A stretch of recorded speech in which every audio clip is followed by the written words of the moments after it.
대단히 감사합니다. 본격 저가형 C급 방송 상계동 만수르TV 계절 CBS 시즌2 정하온라인 네번째 시간 과학기술 교육 되겠습니다.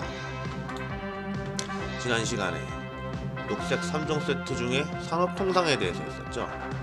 4회차는 정책 아카데미 할 때는 과학우주인데 첫 시간에 얘기했죠. 우주는 첨단 기술 중에 대표적인 분야라고 하는 거고 첨단 기술이라는 게 우주 기술만 있는 게 아니니까 요 정화주제 예도에서는 과학기술이라고 썼다. 그리고 이 산업통상 과학기술이랑 세트로 시장 경제안에서 베이스가 되는 게 교육이다. 그래서 오늘은 과학기술이랑 교육까지 한번 보도록 하겠습니다. 자, 과학기술 관련 부처는 어디냐? 과학기술정보통신부 되겠습니다. 여기도 히스토리가 복잡하죠. 계절시대 어렸을 때 들었을 법한 추억의 최신부, 거기서부터 해가지고 정보통신부 있었고 박정희 때 이제 이공계 육성한다고 생긴 과학기술처에서 생각해서 과학기술부로 있었다가 이게 2008년에 교육부랑 과학기술부가 합쳐져서 교육과학기술부, 과학기술이랑 교육이랑 세트라는 게 여기에도 있네요. 이때 정보통신부는 2008년에 없어지면서 쪼개져서 여기저기 부처로 기능이 나눠졌다네. 그러다가 2013년에 박근혜 때는 교육부가 다시 빠지고 미래창조과학부로 들어갔네요. 간단하게 과학기술이랑 정보통신부랑 합쳐진 거다.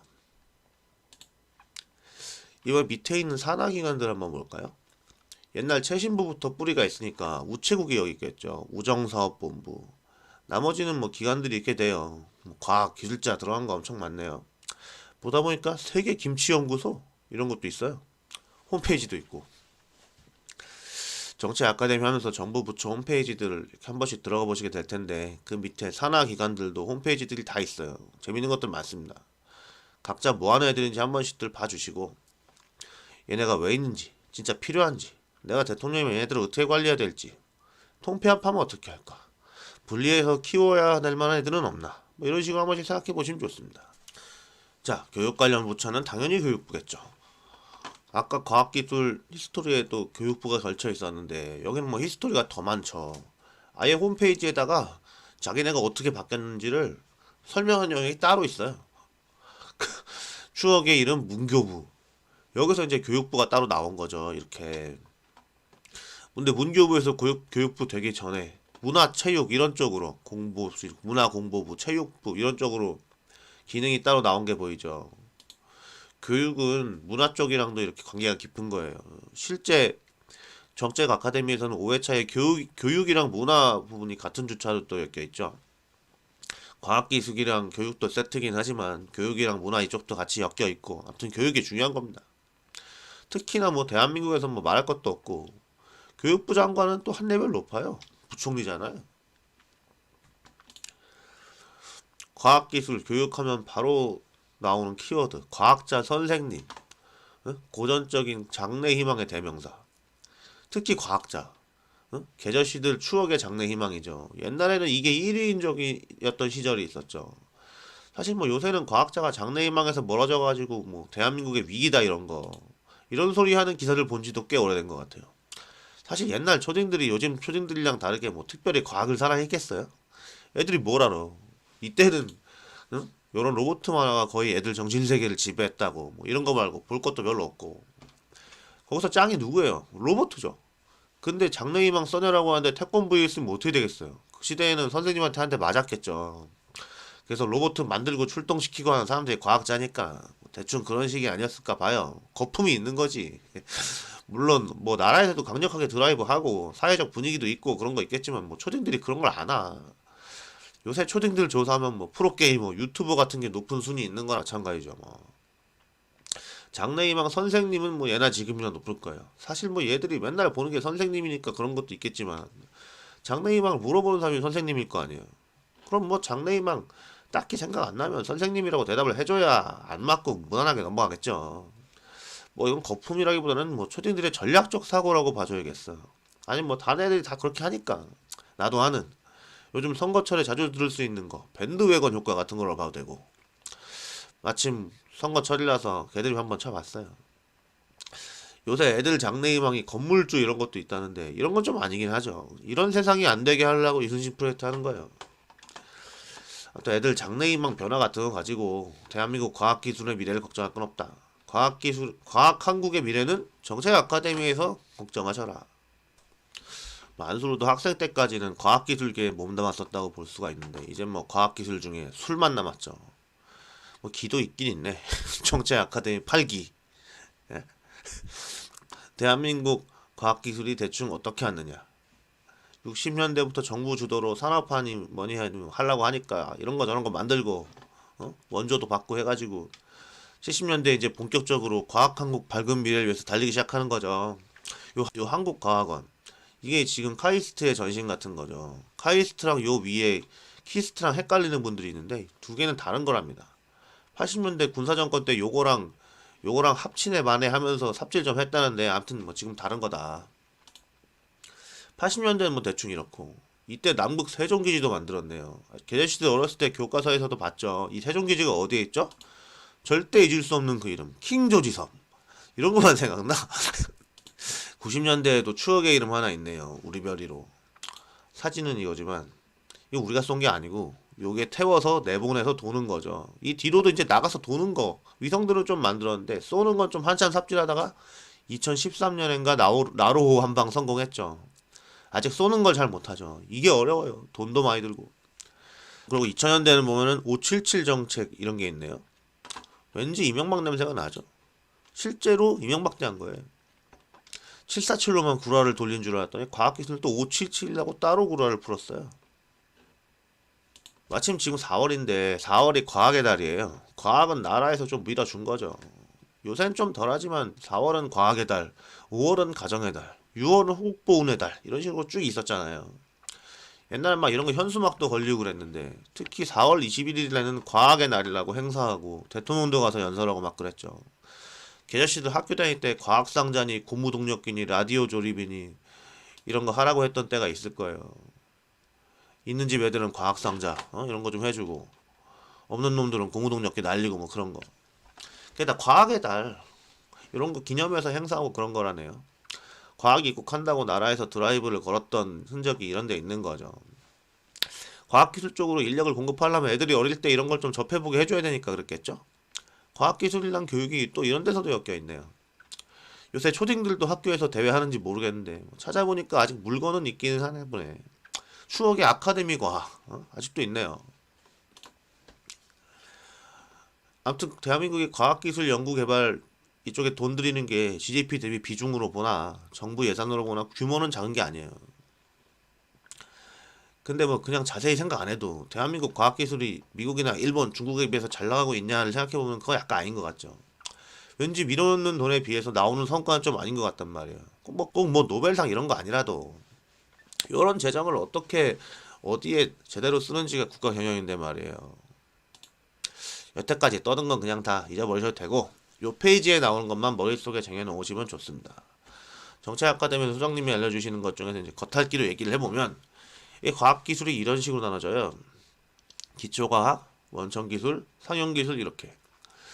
얘네들이 쉽게 말하면 기초과학은 이론, 발견의 영역, 원천기술은 발명, 상용기술은 양산 단계예요. 얘네들이 이런 식으로 분류가 될 수가 있어요. 기초과학은 국가 단위에서 하는 거고 원천기술은 산업 단위, 상용기술은 개별 기업 단위라고 되는 거죠.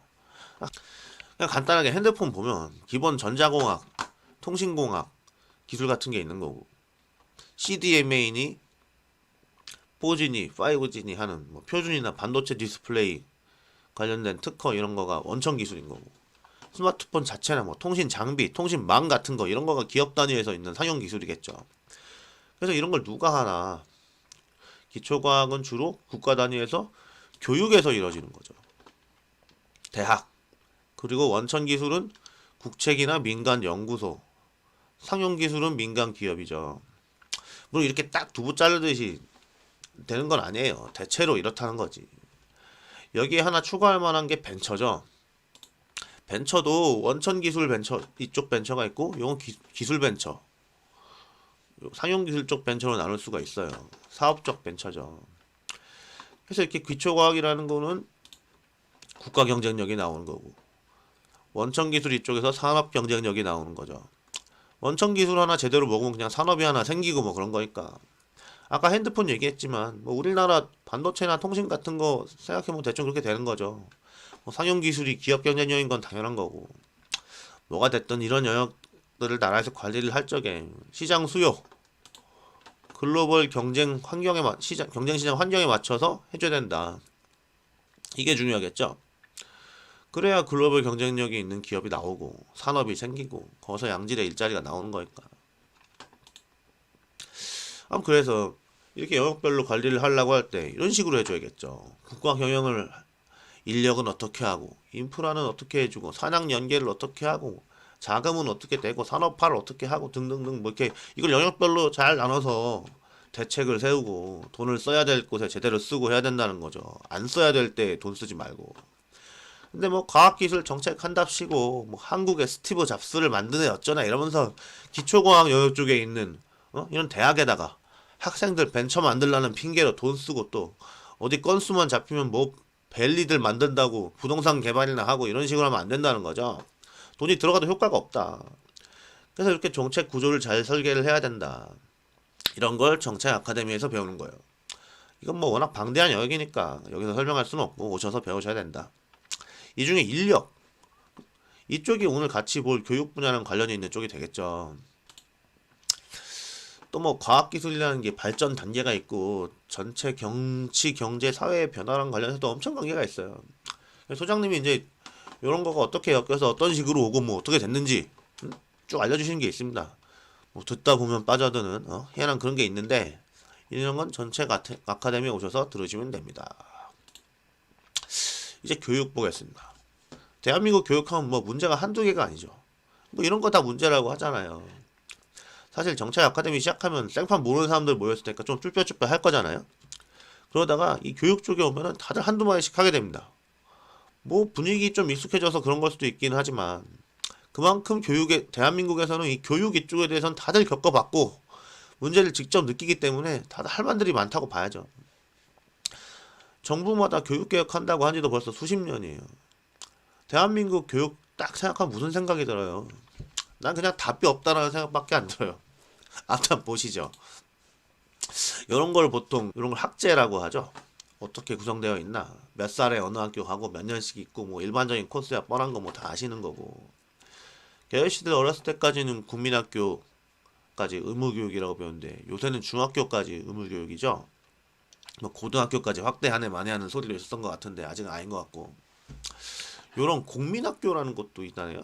찾아보니까 초등학교 못 간 사람들이 나중에 갈 수 있는 뭐 3년짜리 뭐 그런 거라는데 요새 없어졌답니다. 뭐 취약전 교육, 초등교육, 중등교육, 고등교육 이렇게 있네요.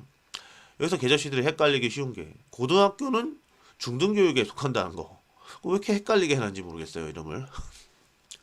그래서 아무튼 문제가 많으니까 이걸 바꾼다고 한 지가 수십 년이라고 그랬죠. 무슨 정부든지 들어설 때마다 뭐 개혁한다고 이것저것 하는데 할 때마다 개혁은커녕 개판이 돼놨죠. 이번 정부에서도 초반에 뭐 이런 거 저런 거 한다고 무슨 위원회 만들고 어쩌고 했다가 완전 이상한 결론 내버리고 난리였죠. 교육은 100년 대계니 뭐니 말만 하고 5년마다 막 뭐가 바뀌어버리니까 정책에 신뢰가 없는 거예요. 또 언제 바뀌고 그럴지 모르니까. 사교육도 학원만 있는 게 아니라 이제 입시 컨설팅 업체까지 생기고 웃기죠. 진짜 문제의 근원이 뭘까요? 이것도 개인마다 생각이 다 다르겠지만 결국 공통적으로 잡을 수 있는 건 이걸 거예요. 대학 입시. 대학 입시를 반으로 나눠서 대학을 먼저 볼까요? 결국 한반도의 현대적인 개념의 대학이라는 게 생긴 뒤로 아니 그냥 해방 이후부터만이라도 생각해 봤을 때 대학을 왜 가죠? 출세하러? 취직하러? 연애하러? 엄마 가래서? 효도하러? 남들 다 가니까? 아무 생각 없이? 뭐 시대마다 사람마다 여러 가지 이유가 있을 텐데 그냥 생각해 보면은 대학을 가면 좋은 일자리를 얻을 수 있다. 뭐 이런 게 베이스로 깔려 있다고 봐야죠 어느 시대나. 그 일자리가 어떤 거냐는 둘째치고 일단 대학을 나오면 안 나온 것보다는 좋은 일자리를 얻을 수 있다고 부모든 학생이든 사회에서든 생각을 해왔다고 봐요. 그러니까 대학을 가겠답시고 그 난리를 쳐온 거죠. 근데 과연 요새 그래요? 대학 진학률이 1980년에 27.3, 90년에 33.2인데 2000년에 68, 이제는 80%가 넘어버렸죠. 뭐 거의 다 대학 가는 거예요. 그리고 거기에 교육비 중 민간 부담률 보면 한국이 다른 OECD 평균보다 엄청 높죠. 국민들이 돈을 교육에 엄청 쓴다는 거죠. 뭐 대학 가기 전에 사교육 하는 거, 뭐 대학 다니느라고 돈 쓰는 거 생각해보면 그럴만도 해요. 이게 어쩌다가 이런 상황에 왔는지는 정책 아카데미에 오시면은 소장님이 설명을 해주십니다. 근데 또 대학을 나왔다고 쳐봐. 좋은 일자리가 있는 상황이에요, 지금이? 뭐 대졸자는 갈수록 늘어나는데 이른바 대기업 정규직 채용 이런 걸 받아줄 만큼 특별히 늘거나 이런 것도 아니고 대학 진학률이 이게 낮았던 이 시대들에 비해서 좋다고 볼 수가 없죠. 뭐 이게 꼭 교육 정책 탓이라고 볼 수만 없긴 해요.